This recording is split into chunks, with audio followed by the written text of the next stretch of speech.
Audio Jungle.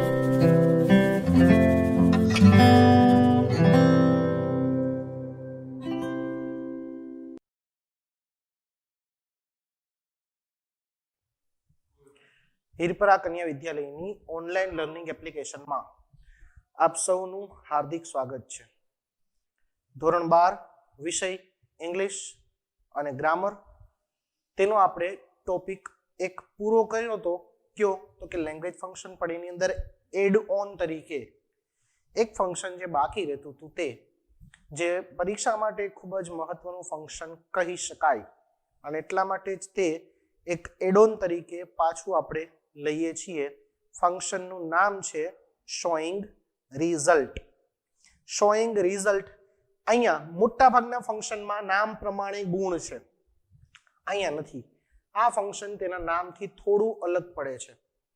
દેખીતી રીતે આપણે જોઈએ તો શોઈંગ રિઝલ્ટનો મતલબ શું થાય તો કે પરિણામ દર્શાવવું, પણ અહીંયા આપણે શોઈંગ રિઝલ્ટનો ફંક્શન પ્રમાણે ગુજરાતી મીનિંગ એવો કરશું કે ક્ષમતા દર્શાવવી. ક્ષમતા દર્શાવવી. ક્ષમતા કેવી તો કે એબિલિટી બતાવવી, તેનામાં કેટલી ક્ષમતા છે. દાખલા તરીકે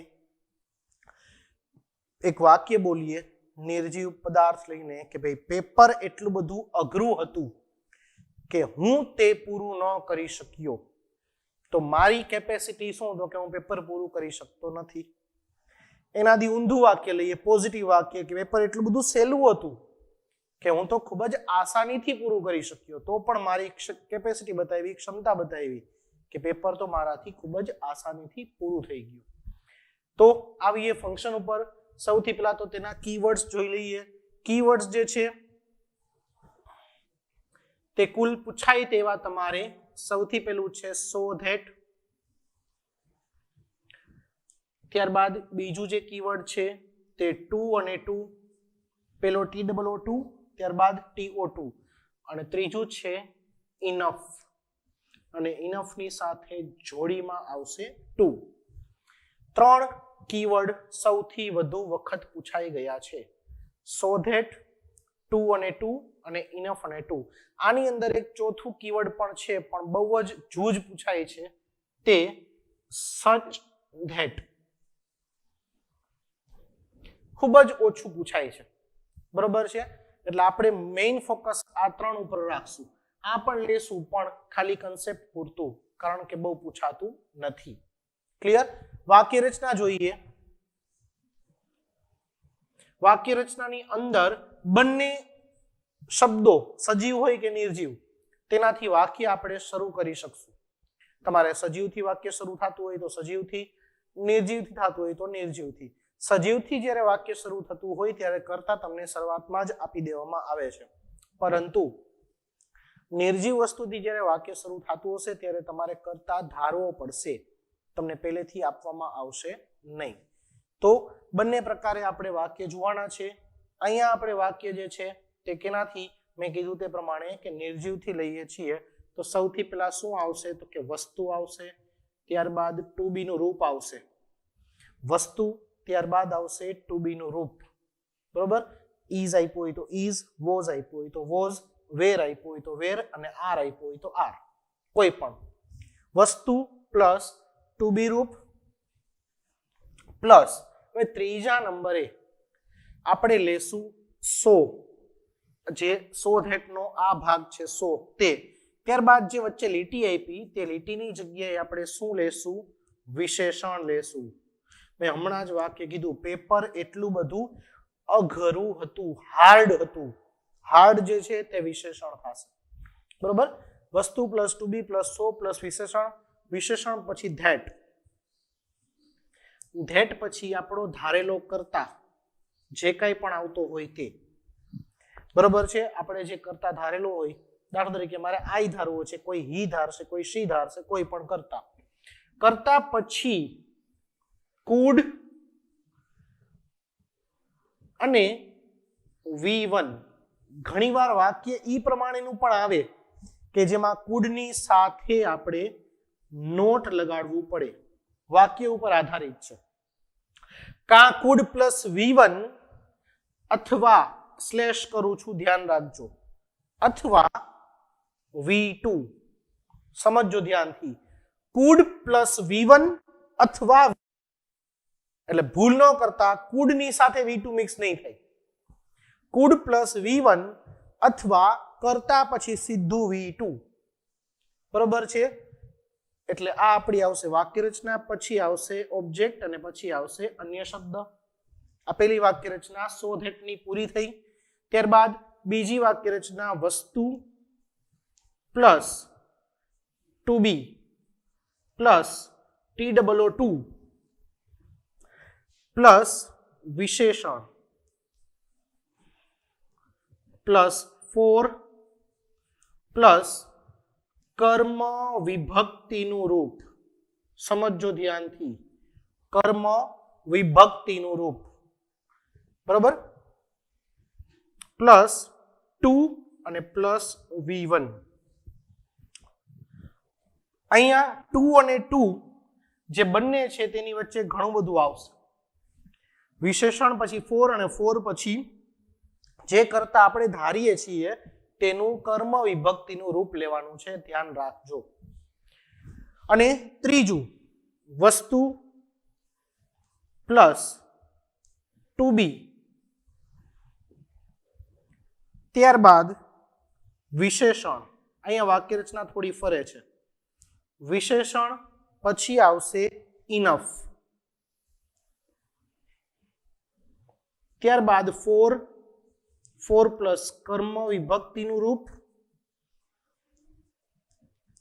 પ્લસ 2 અને પ્લસ V1. હવે એક વસ્તુ કહી દઉં, અહીંયા રિઝલ્ટમાં વાક્ય બે પ્રકારના બનશે, એક હકાર વાક્ય અને એક નકાર વાક્ય, એક પોઝિટિવ વાક્ય, એક નેગેટિવ વાક્ય. તો જ્યારે સોધેટ વાળું વાક્ય આવશે ત્યારે પોઝિટિવ પણ બનશે, નેગેટિવ પણ બનશે. બંને વાક્યને આપણે સોધેટમાં ફેરવી શકશું. પરંતુ જ્યારે ટુ વાળું વાક્ય બને છે ત્યારે ખાલી નેગેટિવ વાક્ય બનશે, ટુ વાળું વાક્ય. અને જ્યારે ઇનફ વાળું વાક્ય બને છે ત્યારે ખાલી પોઝિટિવ વાક્ય બનશે. હજુ એક વખત કહું છું, ધ્યાનથી સાંભળજો. સોધેટ વાળું વાક્ય બનશે ત્યારે બંને પ્રકારના બનશે, પોઝિટિવ અને નેગેટિવ. ટુ વાળું બનશે ત્યારે ઓનલી નેગેટિવ, પોઝિટિવ બનશે જ નહીં, પોસિબલ જ નથી. અને ઇનફ વાળું બનશે ત્યારે ઓનલી પોઝિટિવ, ત્યાં નેગેટિવ પોસિબલ નથી. ક્લિયર? તો હવે આપણે જઈએ છીએ વાક્ય ઉપર, એટલે કે એક્ઝામ્પલ્સ ઉપર. સૌથી પહેલું જ એક્ઝામ્પલ આપણે લઈએ છીએ. પેલા એક વાક્ય હું આખું લખીશ, બરોબર છે? ત્યારબાદ આપણે અધૂરા વાક્યની અંદર જોશું કે કઈ રીતે આપણને પૂછાય છે. મેં જે વાક્ય કીધું હતું તે જ, the paper was so hard that I could not complete it. જુઓ ધ્યાન બધાનું અહીંયા. The paper was so hard that I could not complete. અહીંયા so that નીચે હું લાઈન કરી નાખું જેથી આપણને ખ્યાલ આવે. સમજજો ધ્યાનથી. વસ્તુ પેપર, વોઝ છે એ ટુ બી નું રૂપ છે, સો આપણો શબ્દ, હાર્ડ વિશેષણ, ધેટ પણ આપણો શબ્દ, આઈ કરતા, કુડ નોટ મેં કીધું તું લેવું પડશે તે, અને કુડ નોટ ની સાથે કમ્પ્લીટ જે છે તે V1, અને ઇટ જે છે એ મેં પેપર માટે લખેલું છે. હવે સમજો, ગુજરાતી કરું છું, પેપર એટલું બધું અઘરું હતું કે હું પૂરું ન કરી શક્યો. ન કરી શક્યો નકાર વાક્ય છે. તો હવે આને આ વાક્યને મારે જો ફેરવવું હોય તો કેની અંદર ફેરવી શકાશે? તો કે ખાલી ટુ વાળી વાક્ય રચનામાં, કારણ કે ઇનફ વાળી વાક્ય રચના હકાર માટે જ છે. તો હું આને ટુ વાળી વાક્ય રચનામાં ફેરવી શકીશ. તમારે યાદ રાખજો, ફેરવવાનું પૂછાતું નથી, પણ આ ખાલી પ્રેક્ટિસ માટે કે કઈ રીતે વાક્ય ચેન્જ થાય છે તે માટે. તો સ્ટાર્ટિંગ થશે, the paper was too hard. હવે જુઓ, મેં લખ્યું છે વાક્ય રચનામાં ફોર લખી અને કર્મનું રૂપ. કર્મ કેનું? તો કે જે કરતા લીધો છે તેનું કર્મ. ફોર મી, મારા માટે. To complete. સમજો વાક્ય, પેપર હું લખી શકું. બરોબર છે, એટલું બધું સહેલું નથી, એટલે મારા માટે તે બહુ અઘરું છે. બરોબર, અહીંયા આપણે ચોખવટ કરી મારા માટે જ અઘરું છે, કદાચ કોઈ બીજા આવે ને એના માટે સહેલું હોઈ શકે, એટલા માટે આપણે ફોર લખીને કર્મ લખીએ છીએ કે પેપર મારા માટે અઘરું છે. ક્લિયર? તો આ આપણું વાક્ય થશે. હવે આપણે અધૂરા વાક્ય તરફ જઈએ. વાક્ય number 2. The shelf was too. વાક્ય અધૂરું. કૌંસમાં લખીએ છીએ રિઝલ્ટ અને અલ્પવિરામ કરીને લખીએ છીએ રીચ, REACH. શેલ્ફ એટલે શું? તો કે આપણને ખ્યાલ છે ઘરની અંદર જે કાંધી હોય, બરોબર છે, વધારાનો સામાન રાખવા માટે જે કાંધી હોય તેને કહેવામાં આવે છે શેલ્ફ. Shelf was too. હવે શેલ્ફ કૌંસમાં મેં લખ્યું છે રીચ. રીચ એટલે પહોંચવું. હવે વિચારો, વાક્ય હકાર કરવું છે કે નકાર? તો કે આપણને આપી જ દીધું છે ટુ અને ટુ આપ્યું છે, તો વાક્ય હકાર કરવાનો તો કોઈ ચાન્સ જ નથી, નકાર વાક્ય જ થશે. અને પહોંચવા માટેનું નકાર વાક્ય શું? તો કે કાંધી એટલી બધી ઊંચી છે કે હું અથવા તે ત્યાં પહોંચી શકતા નથી. The shelf was too high. કોના માટે ઊંચી છે? તો કે for him. The shelf was too high for him. him આપણે ધારેલું કર્મ છે. તમે હર મૂકી શકો, તમે મી મૂકી શકો, તમે અસ લઈ શકો, તમે ધેમ લઈ શકો, કાંઈ પણ લઈ શકાશે. For him to reach. આ વાક્ય complete. The shelf was too high for him to reach. Kandhi તે પહોંચી શકે તેટલી તો ઊંચી નથી જ, એટલે કે વધારે ઊંચી છે. ક્લિયર? હવે આપણે લઈએ છીએ હકાર વાક્ય. બરોબર, જેમ નકાર લીધા એમ હકાર વાક્ય લઈએ. 100 વાળું જ વાક્ય લેશું. The poem was so easy. The poem was so easy that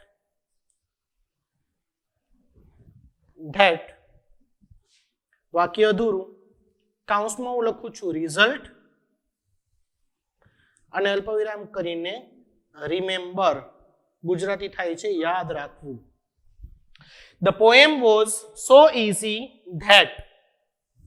અહીંયા આપણને જુઓ કરતા આપેલું નથી, ધારવો પડશે. વાક્ય ચાલુ કરવાનું. The poem was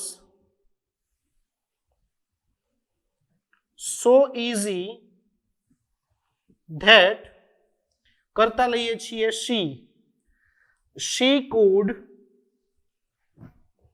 remember. તે યાદ રાખી શકે. પોએમ એટલી બધી ઈઝી છે, સહેલી છે કે તે યાદ રાખી શકશે. એટલે કે પોએમ એટલી બધી સહેલી હતી કે તે યાદ રાખી શકી. અહીંયા ખાસ ધ્યાન રાખજો, કાર્ડ ભૂલાય નહીં. બરોબર, ઇંગ્લિશની અંદર તો પ્રોપર મેં લખ્યું હતું, ખાલી ગુજરાતીની અંદર જ આડાવડું થયું, પણ તમારે ધ્યાન રાખવાનું. અહીંયા વોઝ દેખાય તો અહીંયા કુડ લેવાનું. અહીંયા તમને જો ઈઝ દેખાય તો અહીંયા તમારે કેન લેવાનું. આ વસ્તુ ભૂલાય નહીં. સામ સામે ટેન્સીસ મેચ થવા જોઈએ. અહીંયા વર્તમાન કાળ તો સામે વર્તમાન કાળ, અહીંયા ભૂતકાળ તો સામે ભૂતકાળ. આ વસ્તુ ભૂલાવી જોઈએ નહીં. હવે એક સજીવ કર્તા વાળું વાક્ય લઈએ. સજીવ કર્તા વાળું હું નામ લઉં છું એક વિનય. વિનય is so clever. કૌંસમાં હું લખું છું સોલ્વ અને result. Vinay is so clever. વિનય એટલો બધો હોશિયાર છોકરો છે કે તે કોઈ પણ દાખલો સોલ્વ કરી શકે છે. કોઈ પણ દાખલો, એની સમ, SUM દાખલાનું ઇંગ્લિશ. સ્ટાર્ટિંગ કરશું. વિનય is so clever that. હવે વિનય પ્રમાણે કર્તાનું સર્વનામ લેવાનું છે. વિનય છે તે છોકરો છે એટલે આવશે હી, તો અહીંયા લઈએ છીએ હી. હવે જુઓ અહીંયા ઇઝ આપ્યું છે, તો ઉપરના બધા વાક્યમાં આપણે કુડ લીધું, પણ અહીંયા આપણે લેશું કેન, કારણ કે ઇઝ આપેલું છે. તો અહીંયા આવશે હી કેન સોલ્વ એની સમ. વાક્ય કમ્પ્લીટ. હવે આને વાક્યને ઇનફમાં આપણે ફેરવીએ, કેમ કે ઇનફ વડે કે વાક્ય જોયા નથી. શું કામ આને આ વાક્ય ઇનફમાં ફરશે? તો કારણ કે પોઝિટિવ વાક્ય છે, આમાં કઈ નકાર આવતું નથી. તો આને આ વાક્યને આપણે ઇનફમાં કન્વર્ટ કરીએ. બરોબર, હું લખીશ વિનય ઇઝ. હવે ત્રીજા નંબરે ઇનફમાં આવે છે વિશેષણ, અને વિનયનું વિશેષણ અહીંયા શું આપ્યું છે? તો કે ક્લેવર. વિનય ઇઝ ક્લેવર, ત્યારબાદ આવશે ઇનફ,